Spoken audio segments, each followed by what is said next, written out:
बिस्मिल्लाहिर्रहमानिर्रहीम। अस्सलाम वालेकुम। आप सब दोस्तों को अपने चैनल अर्ज़ मुक़द्दस पे खुश आमदीद करता हूँ। अभी 1 घंटा पहले इमरान रियाज़ खान साहब को इस्लामाबाद एयरपोर्ट से गिरफ़्तार कर लिया गया है और बताया गया कि अटक में जो उनके ख़िलाफ़ FIR दर्ज हुई थी उसी की बिना पर उनको गिरफ़्तार किया गया। और जहाँ तक अभी तक की मालूमात हैं उनके हिसाब से जो अटक की FIR थी उस पे इस्लामाबाद हाई कोर्ट ने इमरान रियाज़ खान साहब को तकरीबन बेल दे भी दी थी और शायद इसी वजह से उनको इस्लामाबाद बुलाया गया था कि उनको बेल मिल गई थी, तो वो इस्लामाबाद इसी वजह से आ रहे थे। तो इस्लामाबाद टूल प्लाज़ा पे उनको गिरफ़्तार कर लिया गया। वहाँ पे काफ़ी जज्बाती मनाज़र थे। इमरान रियाज़ खान साहब ने पाकिस्तान ज़िंदाबाद के नारे लगाए और अब उनकी वीडियोज़ जेल के अंदर से भी आ रही हैं। तो ये तो सारी एक तरफ की बातें हो गई। अब आते हैं दूसरी तरफ। मुझे बार बार एक चीज़ याद आ रही है और मैं चूँकि आपको अपनी पुरानी वीडियोस में ये बार बार बता चुका हूँ कि मैं बहुत ज़्यादा जुनून के हद तक पाकिस्तान से मोहब्बत करने वाला इंसान हूँ। तो पाकिस्तान के बारे में कोई बात हो, पाकिस्तान के इदारों के बारे में कोई बात हो तो मुझे बहुत गुस्सा आता है, मुझसे बर्दाश्त नहीं होती।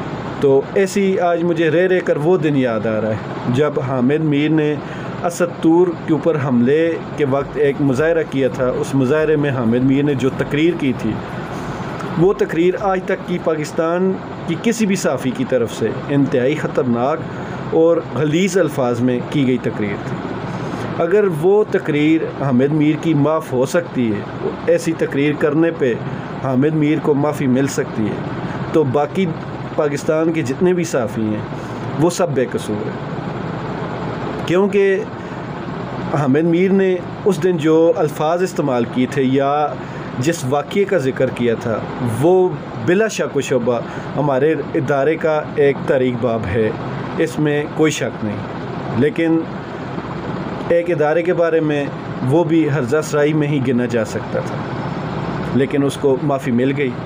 इसके अलावा पाकिस्तान में नाम ले लेकर किन लोगों ने इदारों को बदनाम किया, किन लोगों ने पाकिस्तान दुश्मन ममालिक और पाकिस्तान दुश्मन लोगों के साथ मुआहदे किए, उनके साथ याराने रखे और ऐसे लोगों के साथ रिश्तेदारियां निभाईं और ऐसे लोगों को अपने घरों में बुलाया, अपनी शादियों में बुलाया।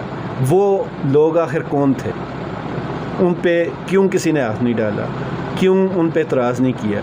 वो हमारे जो मुल्क दुश्मन जितने भी काम थे उनमें फ़ंडिंग करने वाले ऐसे लोग, जो बड़े बड़े सरमायादार किस्म के लोग थे जिन्होंने फ़ंडिंग की पाकिस्तान को कमज़ोर करने के लिए, उन लोगों को बग़ैर वीज़े के मरी रेस्ट हाउस में बुलाया गया। तब कोई क्यों नहीं बोला? इमरान रियाज़ खान साहब जिनको मैं अपना उस्ताद मानता हूँ, वो अगर ऐसी हालत में गिरफ़्तार कर लिए जाते हैं कि उनके ऊपर कोई भी जो FIR है, ना गद्दारी की है, ना चोरी डाकी की है, ना करप्शन की है, सिर्फ़ और सिर्फ ये है कि फ़ौज के बारे में उन्होंने बातें की।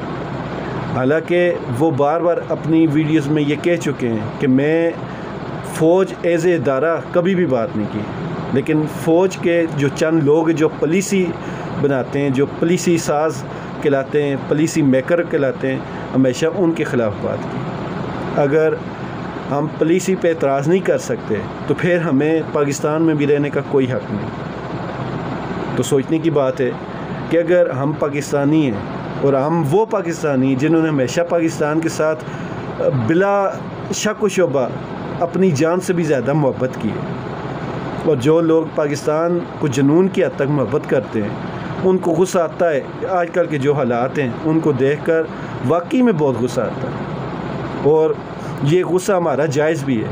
मैं कहता हूँ कि ये हमारा गुस्सा जायज़ है, इस पे किसी को एतराज़ नहीं करना चाहिए, क्योंकि कल तक हम ही वो लोग थे जिन्होंने हमेशा पाकिस्तान की अच्छाई और पाकिस्तान के दिफा के लिए ख़ुद से किसी के कहे बग़ैर हमने ख़ुद से दिफा भी किया और पाकिस्तान के हर अच्छे बुरे जितने भी काम हैं उनको डिफेंड भी किया, और पाकिस्तान के ऊपर जिसने प्रोपेगेंडा किया उनको हमने वैसे का वैसा जवाब भी दिया।